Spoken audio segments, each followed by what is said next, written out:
আসসালামু আলাইকুম রহমতুল্লাহ। আলহামদুলিল্লাহ, সকাল সকাল বেরিয়ে পড়লাম আমাদের কৃষি জমিতে। তো আলহামদুলিল্লাহ, আজকে পহেলা রমাদান।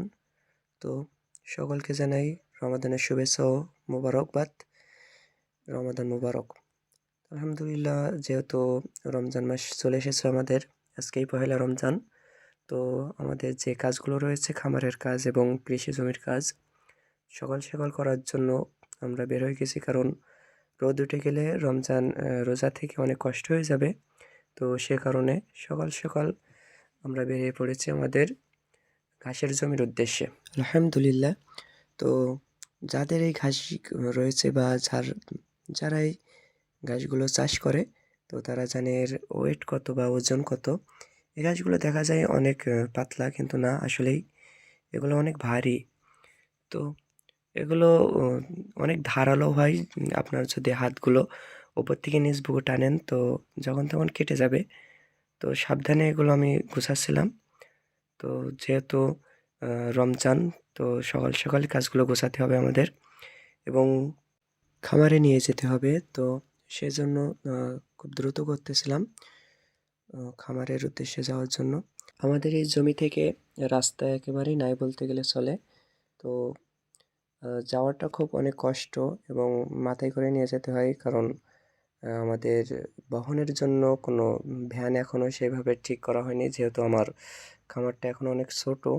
তো আলহামদুলিল্লাহ, খামারটা বড় হলে ইনশাল্লাহ একটা ভ্যান নেব। যেহেতু বাসা থেকে অনেক দূর জমিটি, তো একটা ভ্যান হলে আমাদের অনেকগুলো কষ্ট আরও নিবারণ হবে ইনশাল্লাহ। তো আলহামদুলিল্লাহ, আল্লাহর রহমত যদি হয়, খামার বড় করবো আর ইনশাল্লাহ, চেষ্টা আছে সামনের দিকে।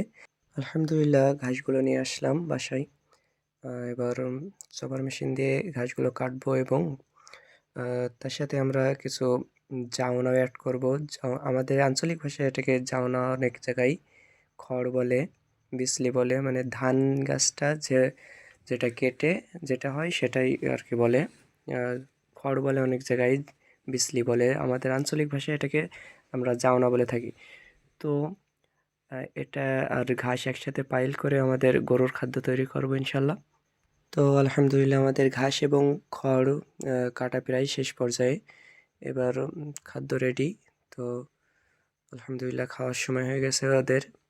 আর ভিডিওটা এতটুকুই ছিল ইনশাল্লাহ আজকের জন্য। তো আমার জন্য সবাই দোয়া করবেন ইনশাল্লাহ। আল্লাহর রহমতে যেন আমি অনেক দূরে এগোতে পারি এবং বিসমিল্লাহ এগ্রো সাইফ হাসান ভাইয়ের মতন যেন একটি গোল বা খামার দিতে পারি। সবাই দোয়া করবেন ইনশাল্লাহ। তো আল্লাহ যেন আমার খামারে বারাকা দান করে, সেই দোয়া করবেন সকলে আমার জন্য। আজকের ভিডিওটি এই পর্যন্ত ছিল। তো সকলে ভালো থাকবেন। আসসালামু আলাইকুম রহমতুল্লাহ।